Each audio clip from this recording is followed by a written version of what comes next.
അധപ്പതനം എന്നല്ലാതെ എന്ത് പറയാൻ? കോൺഗ്രസിന് അന്തസ്സുണ്ടെങ്കിൽ അയാളോട് MLA സ്ഥാനം രാജിവെക്കുമെന്ന് വേണം. അന്തസ് ആരാ ഈ പറയുന്നേ? അല്ല, നിങ്ങൾക്കൊക്കെ വല്ല അമ്നേഷ്യം ബാധിച്ചോണ്ണ? രാഹുൽ ഉഡായിപ്പ് ക്രിമിനല്, അങ്ങേർക്ക് MLA സ്ഥാനത്തിനോ ജനപ്രതിനിധി സ്ഥാനത്തിനോ ഒന്നും അർഹതയില്ല. അതൊക്കെ ഇരിക്കട്ടെ, നമ്മളാര് മറ്റേ ഫോട്ടോ ഇപ്പോഴും താണ്ട സോഷ്യൽ മീഡിയ കിടന്ന് കറങ്ങുന്നു. സരിത ചേച്ചിയെ ഇപ്പൊ വിളിക്കാറൊക്കെ ഉണ്ടണ്ണ? ഞങ്ങൾ പുറത്താക്കി, ഇനി അയാൾ ഏത് കയ്യാല ചാടിയാലും കുഴപ്പമില്ല എന്ന് വിചാരിക്കുന്നത് ശരിയല്ലല്ലോ. ഓ, കയ്യാല ചാടിയവനെ പുറത്താക്കിയിട്ട് ഞങ്ങളുമായിട്ട് യാതൊരു ബന്ധവും ഇല്ല, ഇനി കയ്യാല ചാടുന്നതിന് ഞങ്ങൾക്ക് ഉത്തരവാദിത്വം ഇല്ല എന്ന് പറയുന്നത് അന്തസ്സുകേട്. പക്ഷെ കയ്യാല ചാടിയവനെയും ഇപ്പോഴും ചാടിക്കൊണ്ടിരിക്കുന്നവന്മാരെയൊക്കെ സംരക്ഷിച്ച് കൂടെ നിർത്തി നാറി പുഴുത്ത് കസേര കടിച്ചു തൂങ്ങുന്നവരുടെ അന്തസ്. ഞങ്ങളുടെ കെയറോപ്പിൽ കിട്ടിയ ഈ MLA സ്ഥാനം രാജിവെക്കൂ എന്ന് പറയാൻ ഒരു കോൺഗ്രസ് നേതാവിന് ധൈര്യമാണ്. എന്തോ ഒരു പേടിയുണ്ട്. തൊലി എന്തോ കൊണ്ടുണ്ടാക്കിയതാ. മറ്റേതോ ഒരു പരസ്യത്തിലൊക്കെ ഒരാൾ ഇങ്ങനെ നല്ലൊരു മസിൽമാൻ ഇങ്ങനെ വലിച്ച് കീറിയിട്ടും കീറാൻ പറ്റാത്ത ഒരു ഐറ്റത്തിന്റെ ഒരു പരസ്യം കണ്ടിട്ടുണ്ട്. ആ സാധനം വല്ലതും ആണോ മേലെ കൂടെ പോയിരിക്കുന്നത്? മനുഷ്യന്റെ തൊലി അല്ലല്ലേ? അതായത് പീഡന കേസിൽ, സ്ത്രീകളെ ബഹുമാനിക്കാത്ത കേസിൽ അകത്തായ രാഹുൽ മാങ്കൂട്ടത്തിൽ എത്രയും പെട്ടെന്ന് MLA സ്ഥാനം രാജിവെക്കണം. കോൺഗ്രസിൽ നിന്ന് പുറത്താക്കിയെങ്കിലും കോൺഗ്രസിനാണ് അയാളെ അയോഗ്യനാക്കാനുള്ള അവകാശമുള്ളത്. അത് അവരുടെ ജോലിയാണെന്നാണ് എല്ലാ സ്വഭാവ ഗുണങ്ങളും കൊണ്ട് സദ്ഗുണസമ്പന്നനായ സൽ സ്വഭാവിയും സുശീലനുമായിട്ടുള്ള ഗണേശൻ മന്ത്രി പറയുന്നത്. ഞങ്ങൾ പുറത്താക്കി, ഇനി അയാൾ ഏത് കയ്യാല ചാടിയാലും കുഴപ്പമില്ല എന്ന് വിചാരിക്കുന്നത് ശരിയല്ലല്ലോ. പിന്നെ ഇങ്ങനെ നിന്ന് ഉളുപ്പില്ലാതെ പ്രസംഗിക്കുന്നത് നല്ലതാ. പഴയ കാര്യങ്ങളൊക്കെ ആരെങ്കിലും അബദ്ധവശാൽ, സാധ്യതയില്ല, മറന്നിട്ടുണ്ടെങ്കിൽ അവർക്കൊന്ന് ഓർമ്മിക്കാമല്ലോ. പണ്ട് ഏതോ ഒരു സീരിയലിലെ ടൈറ്റിൽ സോങ്ങിൽ ഒരു വരി ഉണ്ടായിരുന്നു: കൈയില്ലാത്തോൻ വിരലില്ലാത്തോനെ പഴിക്കണ കലികാലം, ഇരു കണ്ണില്ലാത്തോൻ സൂര്യനെ കേസിൽ കൊടുക്കണ മറിമായം. പിന്നെ നമ്മൾ കളിയാക്കുന്നതിൻ്റെ കൂടെ തന്നെ ഒരു കാര്യവും കൂടെ ചിന്തിക്കണം. ഇതൊക്കെ പറയാനും ഇത്തരം ക്രിമിനലുകളെക്കുറിച്ചും ക്രിമിനൽ ബുദ്ധിയെക്കുറിച്ചുമൊക്കെ വാചാലരാകാനുമുള്ള പ്രത്യേക യോഗ്യത നേടിയവരാണ് ഇവരൊക്കെ. ഈ വിഷയത്തിൽ അസാമാന്യ ധാരണയും പാണ്ഡിത്യവുമുള്ള ആളെന്നുള്ള നിലയിൽ അതൊക്കെ പറയുമ്പോൾ ഒരു പരിധി വരെ ഒരു വശത്ത് നമുക്ക് അംഗീകരിക്കാം. കയ്യാല ചാടുന്നതിനെ കുറിച്ചൊക്കെ ഇത്രയും വിശദമായിട്ടൊരു ജനപ്രതിനിധി സംസാരിക്കണമെങ്കിൽ അത് നമ്മുടെ ഗണേശൻ ചേട്ടനെ പോലുള്ളവർക്കല്ലേ പറ്റുള്ളൂ. അപ്പൊ പിന്നെ നമ്മളിതൊക്കെ കേട്ട് അംഗീകരിക്കണം. മുകേഷ് അണ്ണൻ ഫ്രീ അല്ലായിരുന്നോ? പ്രത്യേകിച്ച് ജോലിയൊന്നും കാണത്തില്ലല്ലോ. അണ്ണനെയും കൂടെ കൂട്ടിയിരുന്ന കുറച്ചും കൂടെ കളറായേനെ. മുഖത്തെ പാടൊക്കെ പൂർണ്ണമായിട്ടും മാറിയിട്ടില്ലല്ലേ അണ്ണ? പിന്നെ ഒരു വിഷയത്തെക്കുറിച്ച് കൂടി സംസാരിക്കണം അണ്ണ. ഗർഭനിരോധന ഉറകൾ വേണ്ട സമയത്ത് വേണ്ടതുപോലെ ഉപയോഗിച്ചാൽ ഗർഭഛിദ്രത്തിന്റെ കേസ് നമ്മുടെ തലയിൽ വരില്ല എന്നുള്ള കാര്യം കൂടെ. ഒരു പേടിയുണ്ട്, എന്തോ ഒരു സാധനം ഏതാ ഉണ്ട്. വേടൻ പിള്ളേരെ കഞ്ചാവ് അടിക്കരുത് എന്നും പറഞ്ഞ് ഉപദേശിച്ചത് ഇതിനേക്കാൾ ബെറ്റർ ആണെന്ന് തോന്നുന്നു.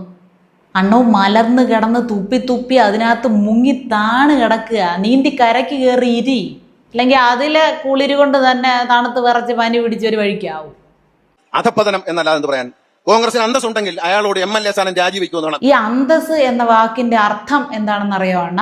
മുകേഷിനോട് ചോദിച്ചാലും മതി. അണ്ണനാണ് കേരളത്തിലെ അന്തസ് എന്ന വാക്ക് ഒരു ബ്രാൻഡാക്കി മാറ്റിയത്. അതിന്റെ ബ്രാൻഡ് അംബാസഡർ അണ്ണനാണ്. അപ്പൊ അതിന്റെ അർത്ഥം അറിയത്തില്ലെങ്കിലേ കുറച്ച് സംശയം ഉണ്ടെങ്കിൽ അവിടെ ചോദിച്ചാൽ മതി, ക്ലിയർ ആക്കും.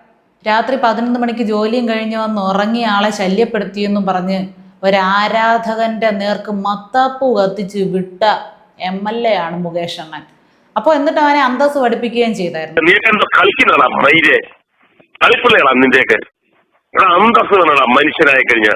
പഠിപ്പിച്ചതിന്റെ ബാക്കി വല്ലതും ഉണ്ടെങ്കിൽ അണ്ണന് പറഞ്ഞു തരും.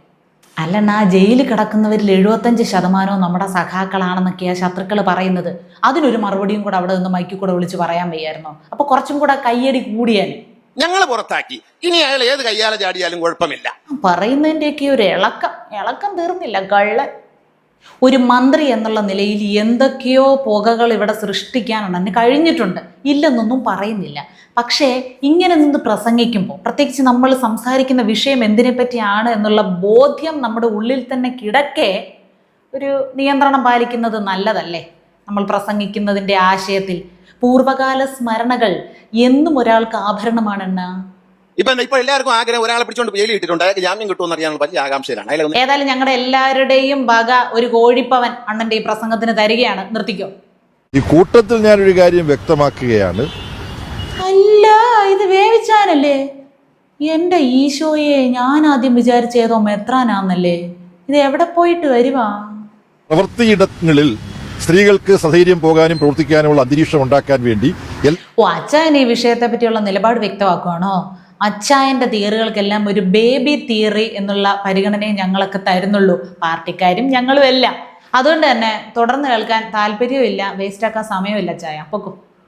ഇനി ഞാൻ വളരെ സീരിയസ് ആയിട്ടുള്ള, എൻ്റെ കണ്ണിനെ വാരി കോരി ഈറനണിയിച്ച ഒരു ഫേസ്ബുക്ക് കുറിപ്പ്, നമ്മുടെ റഹീമിക്കായുടെ ഒരു ഫേസ്ബുക്ക് കുറിപ്പ്. എല്ലാവരും കർച്ചീഫൊക്കെ എടുത്ത് അരികിൽ വെച്ചോണേ. പറ്റുന്ന ഒരു ബാക്ക്ഗ്രൗണ്ട് മ്യൂസിക് ഉണ്ടെങ്കിൽ പ്ലേ ചെയ്തു.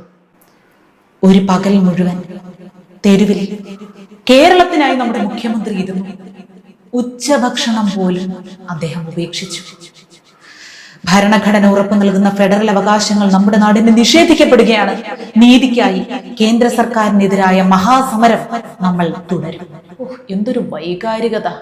ഒരു ദിവസത്തെ ഒരു നേരത്തെ ഭക്ഷണം ഒരു വ്യക്തി ത്യജിച്ചിരിക്കുകയാണ്. രാഷ്ട്രീയ ലാഭത്തിനൊന്നും വേണ്ടിയല്ല, പ്രഹസനത്തിനു വേണ്ടിയുമല്ല, കേരളത്തിലെ ജനങ്ങളുടെ നന്മയെ കരുതി മാത്രം. ചിന്തിക്കണം, ലോകത്താരും ചെയ്യാത്ത ത്യാഗം. ഒരു ദിവസത്തെ ഒരു നേരത്തെ ഭക്ഷണം ത്യജിച്ചിരിക്കുകയാണ്. കണ്ണുനീര് തുടച്ച് നിങ്ങളുടെയൊക്കെ കർച്ചീഫ് കുതിർന്നു കാണും അല്ലേ? അത് പിഴിഞ്ഞ് മുറ്റത്തോട്ട് വിരിക്കും, എന്നിട്ട് ബാക്കി പറയാം. അതായത് ഇന്നലെ രക്തസാക്ഷി മണ്ഡപത്തിൽ ഒരു കപ്പിലെ വാചകങ്ങൾ കാണത്തക്ക രീതിയിൽ കൃത്യമായിട്ട് അത് ക്യാമറയ്ക്ക് നേരെ തിരിച്ചു പിടിച്ചുകൊണ്ട് ജനങ്ങളുടെ നേട്ടത്തിന് വേണ്ടി സത്യാഗ്രഹം ഇരുന്ന നമ്മുടെ കപ്പിത്താനെ കുറിച്ച് റഹീമണ്ണൻ പറഞ്ഞതാണിത്. സ്ത്രീകളുടെ അഭിമാനത്തിന്റെ കാര്യത്തിൽ ഒരു കോംപ്രമൈസും ചെയ്യാത്ത ഒരു മുഖ്യനെ സ്വന്തമായിട്ട് കിട്ടിയതിലുള്ള അഹങ്കാരമുണ്ടല്ലോ, അത് നമ്മൾ അടക്കി പിടിക്കണം, അല്ലെ നമുക്കത് നിയന്ത്രിക്കാൻ പറ്റാതെ പുറത്തു വരും. ഹേമ കമ്മിറ്റി റിപ്പോർട്ടിന്റെ കാര്യം ഒന്നും നിങ്ങളിവിടെ സംസാരിക്കേണ്ട, ആ കാര്യത്തിന് ഇവിടെ റോളില്ല. എന്നാൽ ഒരു നേരം പട്ടിണി കിടന്നു എന്ന് പറയുമ്പോൾ ആരും കാണാതെ ഒരു പൊതി ചോറ്, നമ്മുടെ പൊതിച്ചോറേ അവിടെ എത്തിച്ചിരുന്നെങ്കിൽ ഞങ്ങൾ ഇന്നിപ്പോൾ കരയേണ്ടി വരുമായിരുന്നു. ഞാൻ പറഞ്ഞിട്ട് നമ്മുടെ മുഖ്യനെ ഇങ്ങനെ പട്ടിണി കിടത്തി വിഷമിപ്പിക്കാതെ ഒക്കെ വെറുതെ ഇരിക്കല്ലേ ഇവിടെ? ഡൽഹി പോയി 5-6 ദിവസം നിരാഹാരം ഇരിക്കും. ഒരാഴ്ചക്കുള്ള നിരാഹാരത്തിനുള്ള ബിരിയാണി ഇവിടുന്ന് കൊണ്ടുപോകുന്ന കാര്യമല്ലേ ഉള്ളൂ.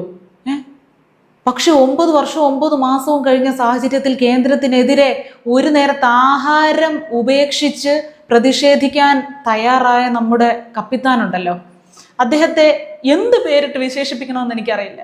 അതും ആ പ്രതിഷേധം എന്തിനാ? കടമെടുപ്പ് പരിധി കൂട്ടാൻ. ഇലക്ഷനാണ് വരുന്നത്, ചെലവുകൾ ഇഷ്ടം പോലുണ്ട്. എൻ്റെ പൊന്നെ, 1 കിലോ നെമ്മിയും വേണമെങ്കിൽ കൊടുക്കണം 1600 രൂപ. അപ്പം ഏതായാലും സഞ്ചരിക്കുന്ന കക്കൂസിനെ മനസ്സിൽ ധ്യാനിച്ച് പ്രഹസനങ്ങൾ മുന്നോട്ട് കൊണ്ടുപോവുക. ഞങ്ങൾ കാത്തിരിക്കും.